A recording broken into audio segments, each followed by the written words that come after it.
The engine is starting up. For launch. GC, go. Guidance, go. Fido, go. Prop, go. GNC, go.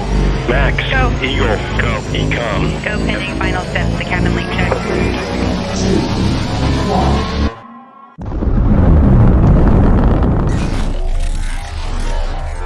Is there anyone here that would like to communicate with us? Can you give us a sign?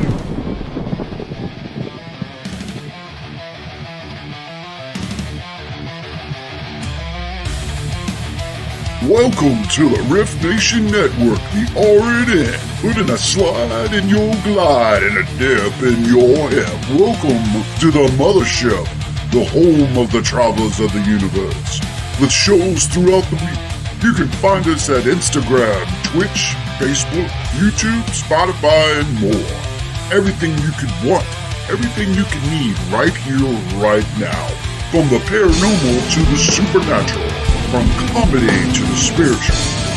And now, your featured show. Shall we begin?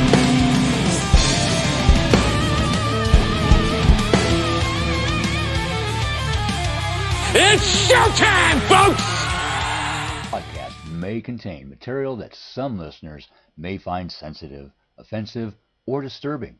We strive to create respectful and informative content, but topics discussed may include mature themes such as violence, explicit language, or controversial subjects, triggering content including discussions related to mental health, trauma, or other sensitive issues, explicit language. Occasionally, our guests or hosts may use strong language. While we aim to handle these topics with care and empathy, we encourage listeners to exercise discretion. If you find any content distressing, consider skipping or seeking support. Remember that this podcast is not a substitute for professional advice. If you need assistance, please consult a qualified expert.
Hello, everybody. Happy Wednesday. Welcome to Mysteries Beyond the Scenes. I am your host, Joni Skinner. Tonight, we are streaming live on the Rift Nation Network on Facebook, YouTube, and Spotify, Apple, Google, if you're podcasting. So welcome. Come on in, everybody. Another True Crime Wednesday, where astrology meets true crime. I am a forensic astrologer, and every Wednesday we go through cold cases, current cases, and we match the astrology, the forensic astrology, with what's going on in the skies, with the crime, and try to solve mysteries, cold cases, and again, current cases. How is everybody tonight? Hello, Miss Lee. Hello, Miss Lois. This chat's not moving for me. So I'm going to get out of the chat and I get back in. So I don't know what's wrong with it. So I hope y'all can hear me okay. But let me know in the chat if you can, because the chat's not really moving like it usually does. So welcome, everybody. If I can't see it, I'm sorry. I hope y'all are doing well for this Wednesday. Hello, Miss Denise. Okay, I'm seeing y'all, but okay, now I can move it, I think. I don't know. Hello, Chuckles, Miss Tammy, Miss Lois. Okay, the chat was like stuck. Hello, G-Hog. How are you, my dear? And Miss Lee, it's acting weird. Hello, Miss Lois. I hope y'all are doing well. After the show last week, it was so weird. We're in a weird astrology pattern right now, right? So last Wednesday, remember I had gone to the doctor. Well, I go to the doctor every 3 months because I'm diabetic, so I have to get my blood work, right? So she gave me an antibiotic because I had like a sinus infection. So I took the antibiotic last Wednesday after the show. I woke up Thursday and I was sick again. And I'm like, what is going on? The pressure, I couldn't stand it. So all weekend, I'm sick. I'm like, I'm going to call the doctor back, maybe get a Z-Pack, whatever. So we had an eclipse yesterday, right? And it was so weird because Carrie Lynn, my friend, everybody knows Carrie Lynn, our friend in Canada. Hi, KL, if you're watching. She has been having these weird sinus episodes too. And when I was at the doctor said, you haven't had an antibiotic since 2021. I just don't, I don't get really sick too often. So here I have back-to-back sinus. And I mean, it's the sinus stuff. I couldn't talk. I didn't have a voice Monday. I was supposed to go on Cindy's show. My voice was gone, right? No voice. So I was taking Sudafed, Benadryl, nose spray. The doctor even called in a prescription for nose spray, right? I woke up the day of the eclipse, right? And all that pressure and all that sinus stuff, seriously, was gone. It's like going away. I'm like, what is this? And I was texting Cindy and I go, wait a minute. You had the sinus stuff going on at one point when there were weird transits going on too. Cindy did. And then Carrie Lynn and I did. And I'm thinking, wait a minute. The energy, did it mess with our sinuses or something? I don't know. But as of today, I'm like 1,000% better than I was yesterday. 10,000% better than I was Monday. I had no voice. Couldn't talk. And I woke up Tuesday and I had my voice. Then all during the day, that pressure. Oh, and I couldn't taste. When your sinuses get so bad, you lose your taste and your ears are popping and all that stuff. It's gone. I mean, I still am stopped up, still have all my medicine. I'm still taking, Benadryl, but it's so weird. It's like a pressure. Oh, look at Lois had it too. Oh, thanks, Keith. Thanks, Keith. How are you? I have had it. Isn't that now? It's better. It's like all of that. Isn't that, okay, Lois is going tomorrow to get her eyes checked just to be sure. Well, I think it was the energy. I'm usually not like that. I'm not. I'm usually like, oh, it's a sinus infection. It's this or that. But I have been on antibiotics since Friday. But okay, here's a confession. I didn't finish the antibiotic, right? I didn't finish it because I took it for a couple days and I was fine. But so it's just very weird that you get, by tomorrow, hopefully I will be okay. I was literally getting up every 2 hours and had to use nose spray because I couldn't breathe. Weird. I'm not kidding. I think it's just weird. It's just the weirdness. It's just complete and utter weirdness. So Lois had pressure too. You might have had like the pressure and had it like as a headache, Lois. I had it right here. Like, I was dying. Even my gums even hurt. I even got like this stuff to put. Look, I was even putting like stuff on my gums. It's very weird. Now today I feel fine. I'm still congested, but I can taste. And, well, it's like, that eclipse was in Aquarius, very, very powerful, square in Uranus. Now we've got the great conjunction on Friday, 6,000, 8,000-year-old conjunction. I don't know how many years ago it was, 6,000, 8,000, 12,000.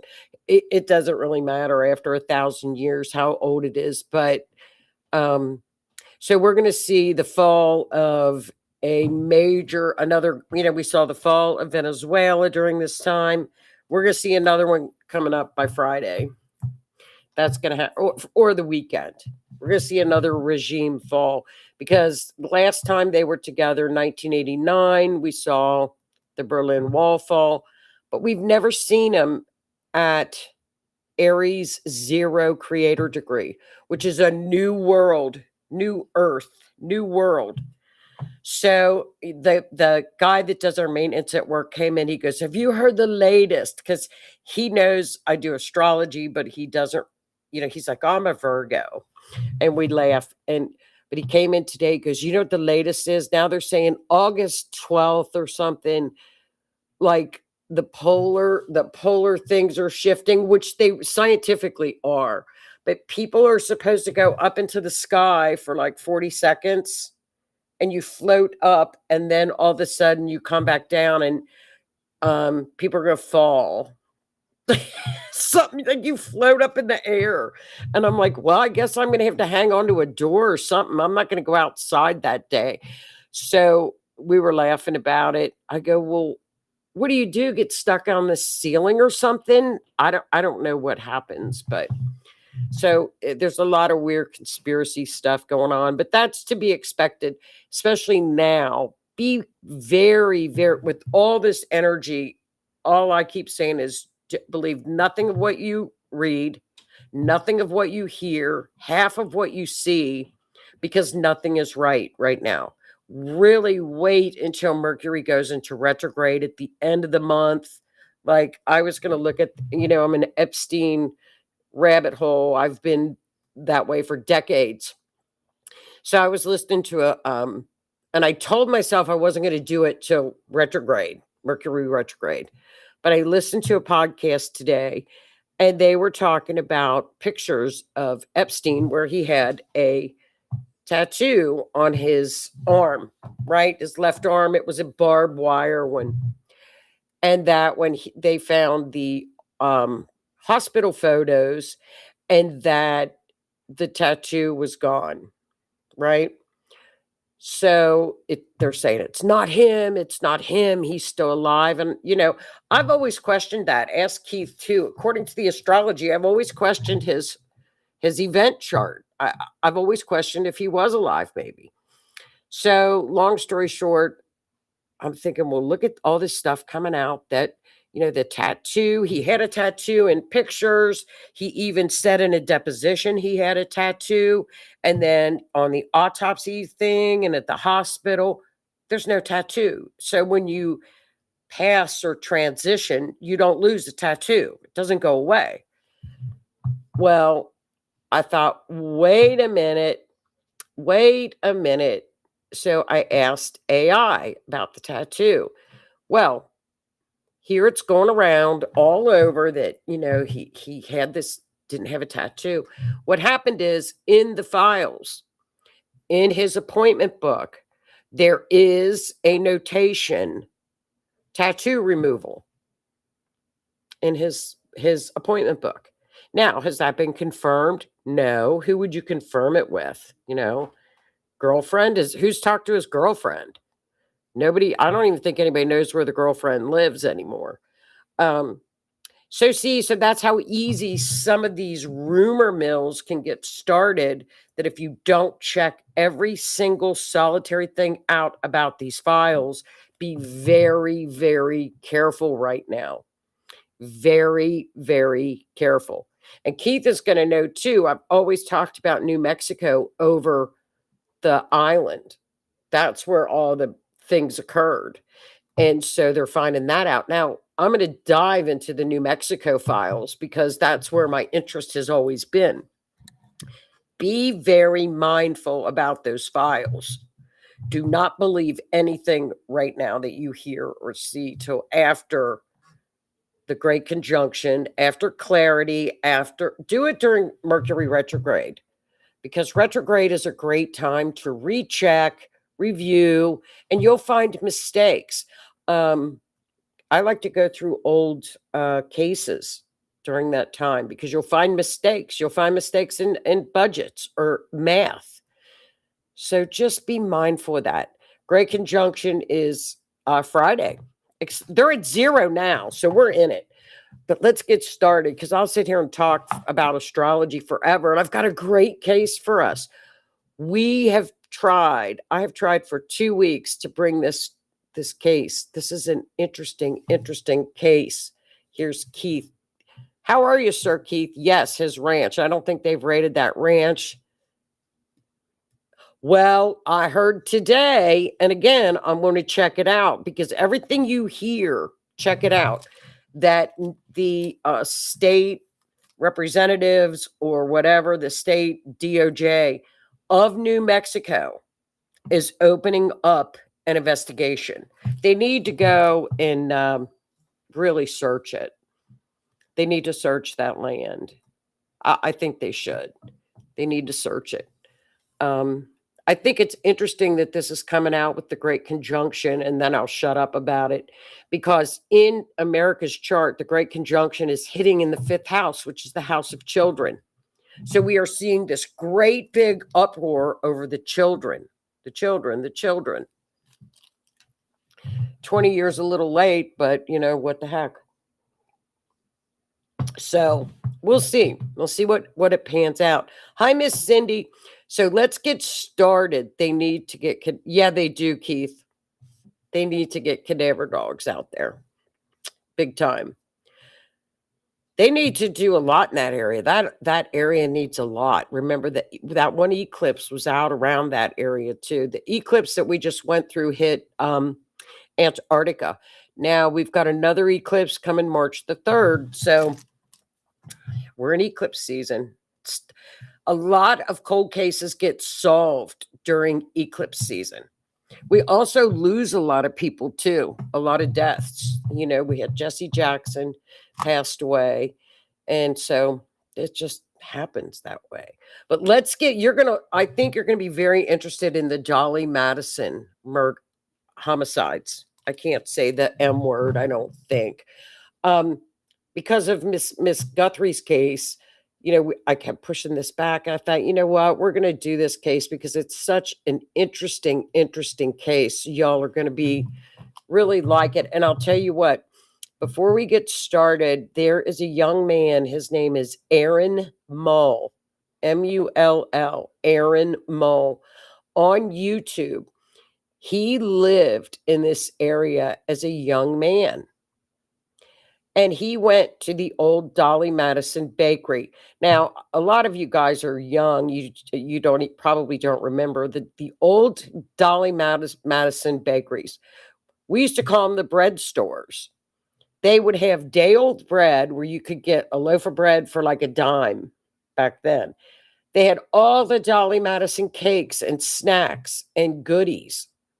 It was like, we called it the bread store. And they were everywhere. When I was a kid, it was like a big treat to go to the bread store. He remembered that as a kid. He had moved away, but the murders had always stuck with him. Well, he's a filmmaker. So he came back and made this fantastic documentary. So if you're looking for a good true crime documentary, really look up this case. I'm going to give you some of the information, but Aaron Mull really did an excellent documentary on this in YouTube. Aaron Mull, and it's under the Dolly Madison murders. So you can't miss it. Dolly Madison homicides. So let's get into it. Hi, Rue. How are you, babe? She remembers the stores. Keith does too. Who didn't? They were such a treat. They had those little crumb cakes for like the 2-pack. They were $0.25, if they were even $0.25. But what happened? Now we've got It's a double homicide. Mandy Alexander was 24 years old. She was on her third day of work at the bakery. She was not supposed to work that evening. She was not supposed to work that evening. And something had come up and she volunteered to stay and work, right? She was on her third day. Now, that's going to be important because if somebody was watching her or wanted her offed, unalived, she wasn't scheduled to work that evening. So Mandy was 24 years old. She had just recently moved back. It was Great Bend, Kansas, which is western Kansas, a rural town. And she was working at the bread store. Mary Drake was a 79-year-old grandmother, mother, who had stopped in to buy some things at the bakery. They were both unalived. So the story goes that, and here is the, as you can see on the poster, it says, at approximately 7:55, Great Bend police responded to a call. And upon arrival, it was determined that the two females were unalived inside the business. Now, this is important. Now, remember this. A witness describing seeing a white male, approximately 6'1", 6'2", weighing 175, collar length, light brown to blonde hair, and a slight beard, walking away from the front door of the bakery. Now, the witness stated he had keys and was locking it up and stated the store is closed. They believe that was around 6:30 at night. They're not quite sure, but he walked out of there. Now keep that in mind too. He walked out of the front door, calmly walked out. So anybody that would hear somebody with the keys that said, oh, the store's closed, you would say, okay, store's closed, right? So if anybody has information in the area, call the KBI. That gives us a little bit of background. Now, in Aaron's documentary, the chief of police talks about this. Think about this. This bread store was in the busiest intersection in Great Bend. 5:30 at night. There was a McDonald's there, an Applebee's. It was right on the corner. There was a hotel. So this was the busiest area in Great Bend. For somebody to come to this little store and commit a double homicides at 5:30 in the afternoon is crazy. Okay, so here is Aaron Mull. Like I said, make sure and look up his documentary, Dolly Madison Bakeries. It's really good. And here are our victims. We have Mandy on the left, 24, and Mary on the right, was 79 years old. So this is how they were discovered.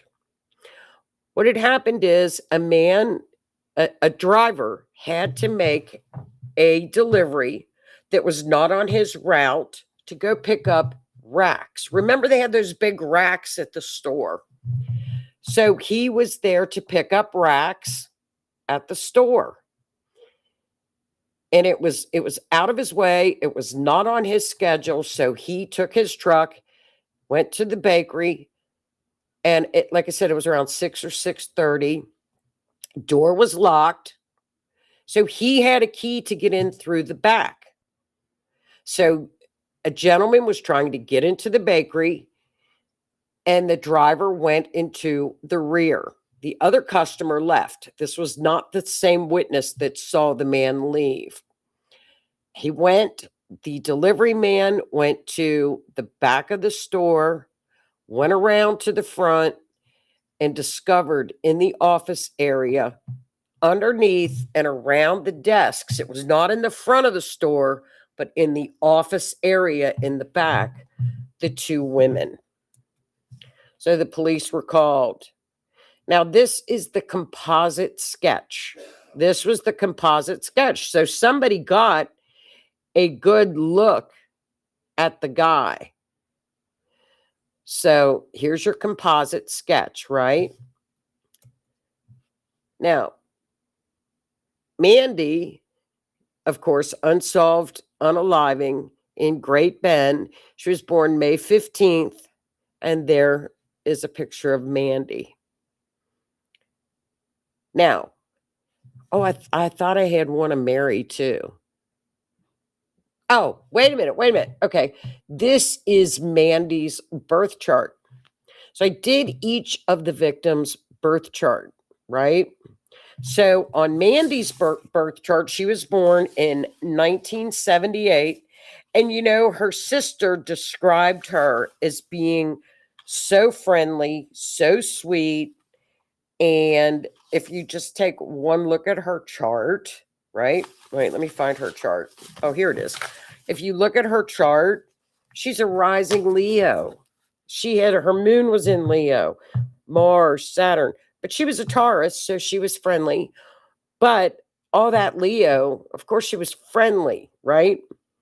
So if we look at her birth chart, again, I didn't have the city and state, and I use noon. So it's kind of, we're iffy. So I take a little bit, usually I use like a 5-degree orb for transits, but usually I use 10 with these because, you know, we're kind of guessing. Right away, we had on her chart, and I look like we always talk about the North and South node. Black Moon Lilith, and some people that had watched the show a couple weeks ago asked me why I don't put Black Moon Lilith in the charts. So I started doing that, right? I started doing that. But on her chart, oops, I didn't do it on this chart. Whoops. Black Moon Lilith was opposing her natal Pluto on this day, right? We've got the North Node opposing Pluto, right? South Node was opposing Pluto. That was just in her birth chart, though, okay? Now, her chart, she had North Node was opposing Venus, or my bad, Neptune. So she really didn't have a whole lot. She had Uranus opposing Saturn. So she did have some malefics, but it wasn't as what should I say, as triggered as the majority of birth charts that I looked at. So I'm I questioned the time. Maybe she was, I don't know. She did have some malefic transits going on, but not so much as, you know, we look at Mars, we look at Saturn, we look at Pluto on these kind of charts when I look at the natal charts. But here's Mary, right? She was a grandmother, a mother, 79 years old. Okay. Now, her birth chart is triggered, is like what we usually see. Okay.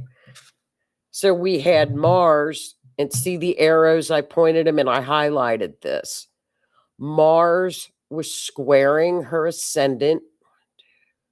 Okay. Mars, and the ascendant is the physical body. So Mars was squaring her ascendant. Saturn was squaring the North Node. Saturn was squaring the South Node. So her node, the North and South nodes are triggered. Okay. Pluto was conjunct the South Node. I'm reading this and I can't find it. Okay. I don't know where that is. I can't see. Oh, okay. Here it is. Pluto, my bad. Pluto was conjunct the South Node transit. So Pluto was in her transit. Pluto was also opposite of the North Node in the first house, which would be her rising. Again, the physical body. The North Node, natal North Node was squaring the birth transit North Node. So all the lunar nodes were triggered in her chart. her chart was triggered a lot more than the other one, than Mandy's. It just, I don't know why. Maybe it was closer to her birth time. Because like I said, I guess on the birth times, I always use noon. But I think it's interesting to look at the natal charts. Not as accurate as the event charts, but it's still something very interesting to look at. Now, let me tell you, let me give you a little, before we go into this chart, I'll give you just a little bit of information that Aaron shared with us. Apparently, there's a lot of scuttlebutt. And again, we have to put ourselves back to 2002. We didn't have a lot of DNA. We didn't have social media, not a lot.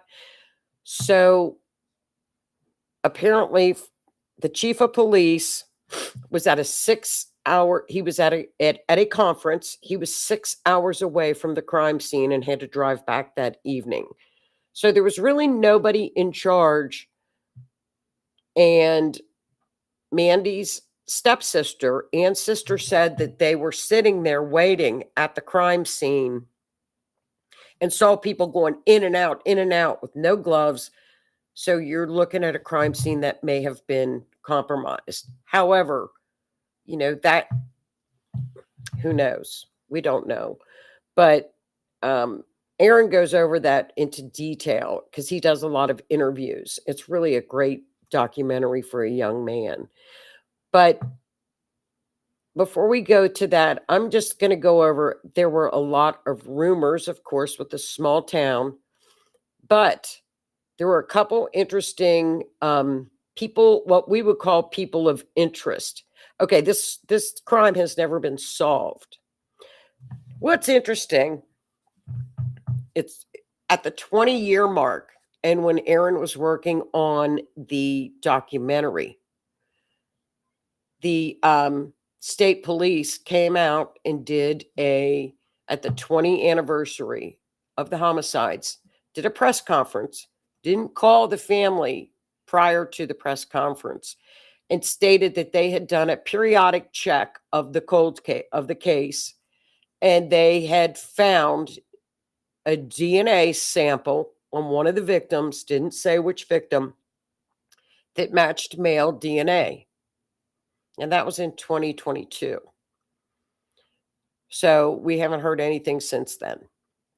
Now, was that because of the documentary that was coming out? Who knows? They have come so far with DNA. With this type of a crime scene, they would have had plenty of DNA. Now, here's just some of the facts on the crime scene, okay? That the women, they were identified that two females, they were unalived. They never named a weapon, but were unalived with a sharp object. A small amount of money was taken. Small amount. Remember, at 5:30 to 6:30 in the afternoon, busiest intersection in town. A bank, hotels, Applebee's, McDonald's. So, two people brutally unalived. And the person that cleaned, because when you have a crime scene and after they do all of their work, a company goes in and cleans it up. Well, the person that had cleaned it up met with Aaron and stated that there was a lot of things that they threw away. There were some clipboards that were covered with naturally blood everywhere with a sharp object. And he said it was very obvious that there had been struggles with victims. And so that would have been a lot of DNA. Who knows? Who knows? You know, we're just, for the families, I hope they do solve this crime. As far as people of interest, I'll give you a couple of them because there's so many of them that came out in the documentary. But the one that was interesting to me was that there was a travel lodge right next door within proximity of the bakery. And a girl that had worked the front desk noticed that there was a gentleman that was checking out the morning after the homicides, and he had shaved his head. He had cut off all of his hair. And another person at the front desk noted something that was an object that had belonged to Mary. There were two people in the room, and one of them had that. She called the police, and after 4 days, they came to interview her. Well, by then, the room where they had all of the hair, which had been cut off, that stuff, had been cleaned. The room had been cleaned. They didn't show up. So there's, that could have been, would they have been people of interest? Who knows? And another story is that there was a man that held a minister in town that held a Bible study. He picked up a man at the bread store.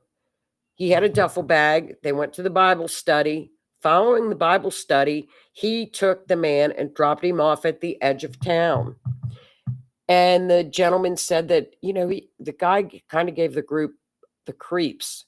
So there were a lot of stories that came out with different people that could have been persons of interest. So we had the guy that was at the hotel that cut his hair, and an object. There was another past district manager. There were tons of people of interest, but it just didn't seem like they were checked out. But we don't know, It's a great documentary, but let's look and see if the event chart, gives us any answers. I used the time as 6 p.m. I had done a chart for 5 p.m. because we didn't really have, I did 5:30. I used 6 because I did not like the 5 and 5:30 chart. We really don't have a time, right? So we know that the women were found in the office. The police assume that Mary had either been somewhere, had walked into the store while the attack on Mandy was happening, and she was just at the wrong place at the wrong time. So we've got 2 victims, right? So we're going to look, and we see the victims. Of course, that's Capricorn, purple arrows, the first house, Capricorn. Ruling planet is Saturn. Well, look there. And the 6th house represents work, job. So look at that. I knew then that this was the right time. So we have our victims are at work, at the store, correct? The moon, that's the co-rulers. They're up in the 8th house. Whenever we see the moon in the 8th house, we know the perp has done it. It's just a rule of thumb that when the moon is in the 8th house, a rule of thumb, that person in the 7th house, which is represented for the perps, that is our unaliver. That's our perp. So the moon is in there. Not only that, Cancer is ruling the 7th house, which means the perp is also the moon. So it's kind of funny that way. So we look to see what else is in the chart. So the ruler of the first house is in the 6th house. Daily routine. Also, they could be attacked at a job. It's an attack at a job when the ruler of the first house is in the 6th house. It's attack on the job. 2nd house, here we go. Check it out. 2nd house is money, robbery. Lost items from a victim could be jewelry. Jewelry. Remember at the hotel, someone mentioned that 2 of those people, one of the people had an item, and it sounded like something that belonged to Mary. Grandma's item was noticed by a worker. Neptune. Neptune in that house could be a drug-related perp. Drug-related. Victims fought back. Second house. Victims fought back. Second house is also associated with the color green. Could be a victim kept valuables, that they kept the valuables of one of the victims. The clothing was green, something with green. Okay. Also, Uranus is in that house. That represents neck and throat trauma. Now, of course, they didn't go over any of that information in the documentary, which, you know, it was just atrocious because it was a sharp object. So you can imagine. But Uranus in the second house can represent neck and throat trauma. Okay. So not much else is happening until we get up to the sixth house, which we talked about, workplace. Okay. Now, also, when we see something like that in the sixth house, that could be somebody was being watched. But again, we covered that because Mandy was not supposed to work that night. So at the last minute, she worked. So even if somebody was watching her, did they know her schedule? Okay. Seventh house represents the perp. And that is the moon. So we're going to look to see where the ruler of the seventh house is. Fluctuating motivations, emotional outburst that led to the crime. Was it drug-induced because of Neptune? If you notice, the moon and Neptune are opposing in this chart. So they are connected. So possibly the perp was on drugs, which that's no excuse, but, you know. So let's look at, the eighth house. What else is in the eighth house? The moon. Now, who's the ruler of the eighth house? They're in the ninth house. I don't want to sound too confusing, but that means the person was not a local. They lived away. A vulnerable victim. There was a vulnerable victim, Mary, 79 years old. Okay, so let's look at the ninth house. We've got the sun in the ninth house. Of course, Mars. Mars would always represent violence in a crime chart. The sun, crime occurred during someone's travel. Someone may have been traveling, so the crime was travel related. They came a distance. There could be moral reasoning behind the crime. They moved on from that initial location. So whoever and I keep going back to the hotel. That's where my mind went. It could have also, the ninth house is highly religious. So that could be religious overtones.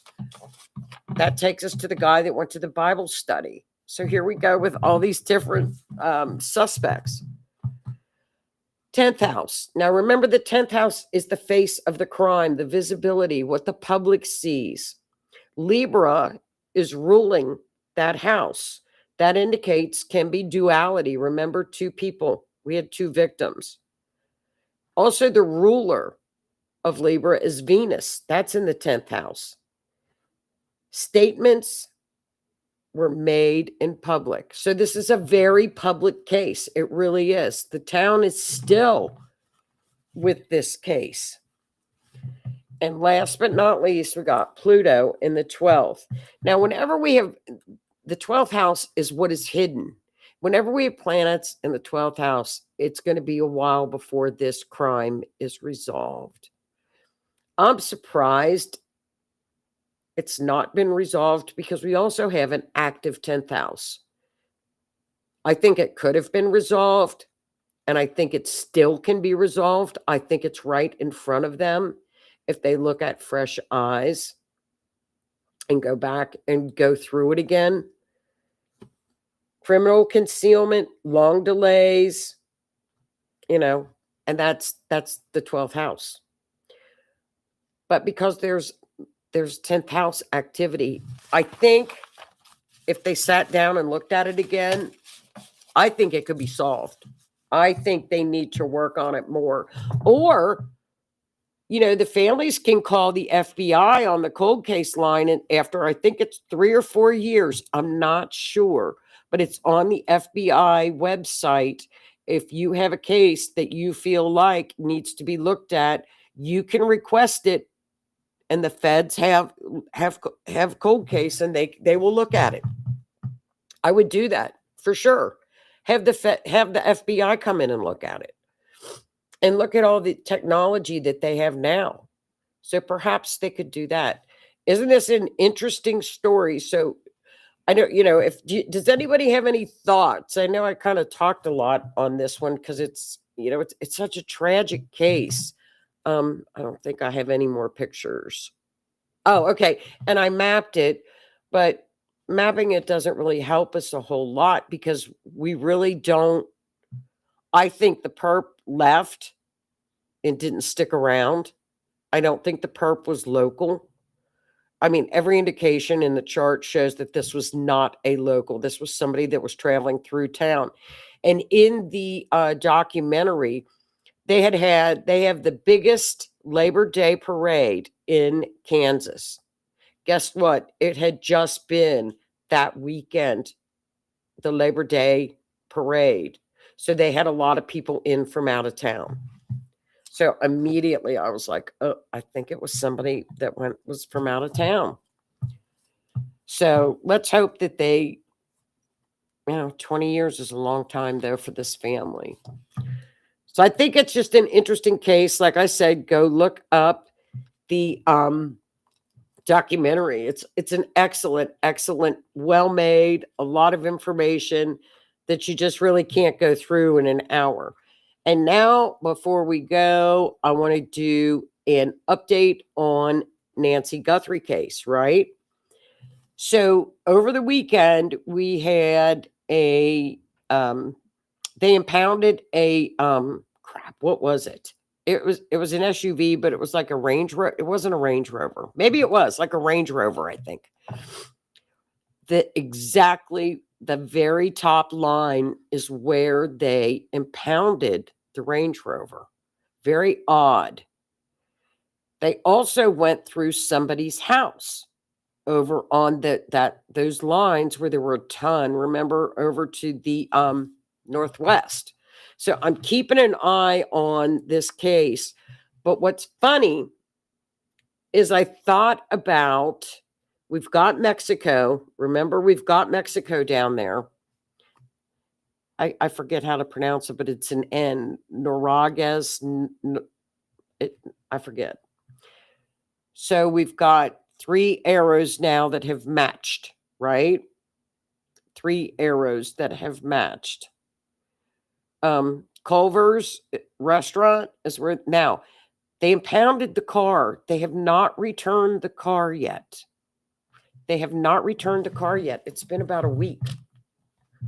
I think it's been a week. Isn't that weird that they would impound a car and they've not returned it? The Oranges, Orange Grove Hills. I don't think they went all the way to Orange Grove Hills, Lee, but it's right up in that area. So, and now there's thought that she may be down in Mexico. But, there's so many rumors and so many things going around right now. Who knows? I don't think anybody knows what's going on with this case.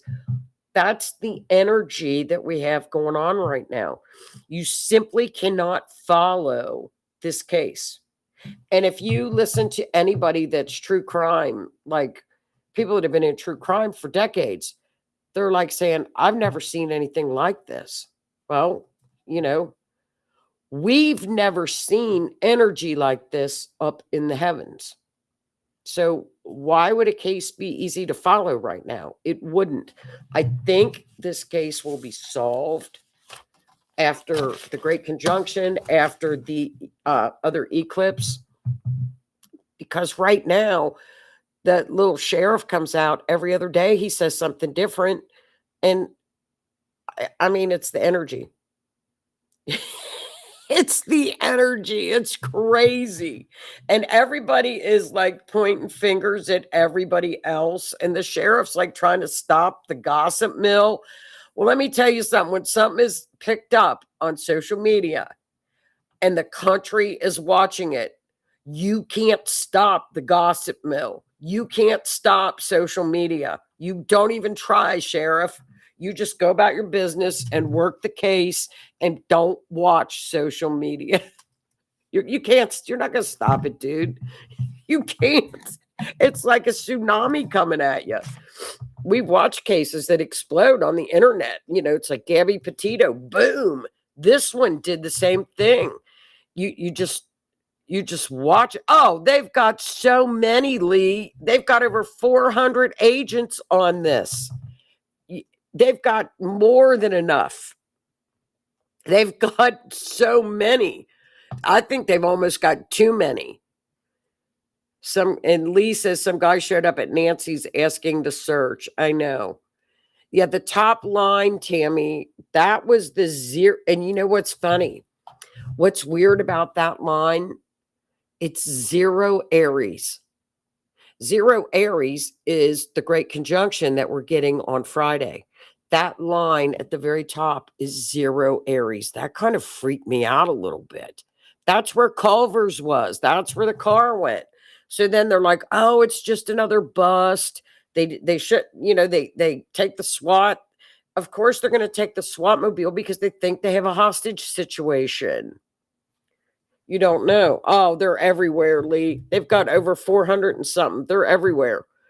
They're working 24-hour shifts on this case. I've never seen anything like it in my life. They also received another, quote unquote, a ransom note. Who knows? It's you can't figure it out right now. It's so confusing. But, you know, that little sheriff is never going to stop social media gossip. You can't. Good luck, pal. Do the minds fit in your circle? I don't know. You know, I don't know if they can. It could be like 100 miles, 10 miles, or 1.0 miles, or 2 miles. I'm not sure about the exact mileage, but yeah, they could. What everybody talks about I've never been to Tucson, are the tunnels. They have tunnels everywhere. Well, I don't know why they have tunnels. Or if it's for drainage or water or flooding. I don't know. I've never been there. But I don't know where there's mines. They also talked about an abandoned golf course. So, you know, next will be searches. They need to search down in Mexico. I mean, there's a line that goes right down to that.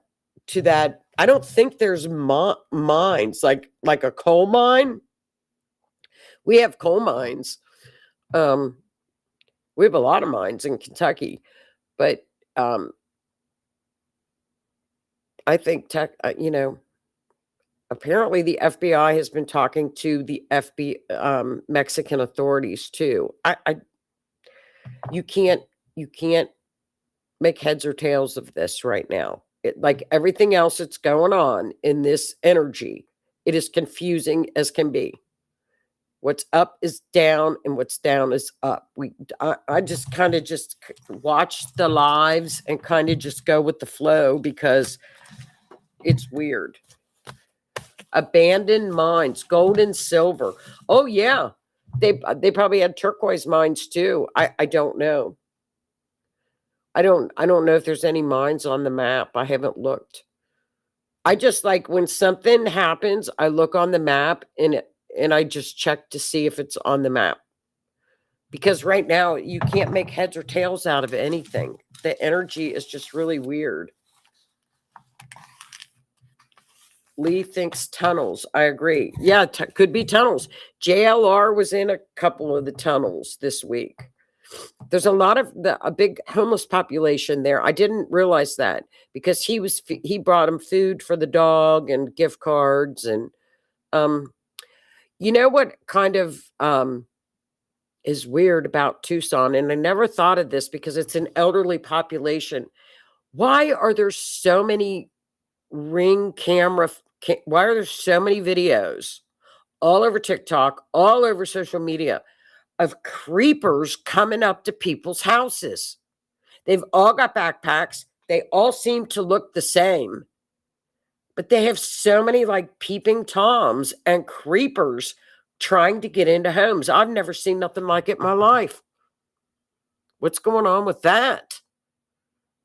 It's a big elderly population. It's creepy. Now, today they did announce, remember how in the one case with the dentist and that came down and the doctor had unalived the dentist and his wife, and it was the ex-husband that was the vascular surgeon. Remember the Google search that somebody had looked them up like a week? They looked at the wedding video like a week before the unaliving occurred. Somebody looked up Nancy's home in January, the address, and somebody also Googled what Savannah's salary was. And they were in the Tucson area. So sleuthers are doing that. They got on Google and they could find out how many people Googled, Nancy Guthrie's house and her address. And sure enough, people had done it. They did it last summer, and then they did it again in January. Lee, what about the person that showed up in a bunny costume at Nancy's? I don't know. It's the energy. I don't know. It's crazy. I don't know. I didn't see that. I'm telling you, it's crazy right now. I'm scared to go out. Kind of glad I was sick for a week that I just took a bunch of Benadryl and went to bed. I hid. I'm hiding from the craziness. It's crazy. So hopefully we'll get some answers next week. I hope you all enjoyed this show and we got, the Dolly Madison done. I hope I explained it. It's a confusing time. But this is, make sure and look up this if you want to look at a good documentary, he's excellent. He's a good filmmaker and it's a good case and he does an excellent job. So it's a really, if you always looking for a good true crime YouTube and a good video, this is the one, Dolly Madison Murders, and it's an excellent documentary. He's a good filmmaker. So that's the show, you guys. I will keep up with the Guthrie case as much as we can. It's crazy. And then next week we have another case that I've been working on. So we'll just keep up with the craziness. Oh, thanks, Linda. I do. After the eclipse, all of this pressure went away. I didn't have a voice Monday, and now it's back. So it came back. So I'm doing good. But I did take antibiotics 2 weeks ago. You're welcome, hun. Well, you guys have a great week. Remember, one other thing. Be very, very mindful. Uranus, which is the planet of the unexpected, shocking things, is squaring, which means they're in harsh aspect to one another, the sun. And it's going to be this weekend. It's going on now, but they're starting to get closer and closer within orb. If you're going out this weekend, be mindful of your surroundings. This is energy that can turn ugly very, very quickly. So just if you're going out, just pay attention. I'm not going to say it's going to happen, but it's not one of those times. If you're out, if you're on a bus, don't put your face in your phone. If you're out in a crowd, just look around. Make sure you're aware of your surroundings. And I only do that with harsh aspects like that. It's not often. But it is a weird energy. We are in eclipse season, and that square, Uranus square the sun, can get weird. So just be mindful of it. Use the higher energy of it. Use the high vibing energy. You know, you got to remember, a lot of people in a crowd aren't vibing high, but vibe high above it. So just make sure you're watching that. It can be quick moving. It's a lot of energy. So there's a lot of weird energy going on. So be careful. Be very, very careful until we get out of this end of the month. But, you know, it's good energy. There's a lot of good light at the end of this tunnel coming up by August. It'll be really good. Good things. So have a great week. We'll do another show next week, and stay safe. We're back in warm weather, which is great. But if you're in cold weather, stay warm, and everybody stay safe, be alert. And I will see you guys next week. Thanks a million for tuning in, and I'll see you guys next week. Have a good week. Thanks for tuning in, you guys. Good night.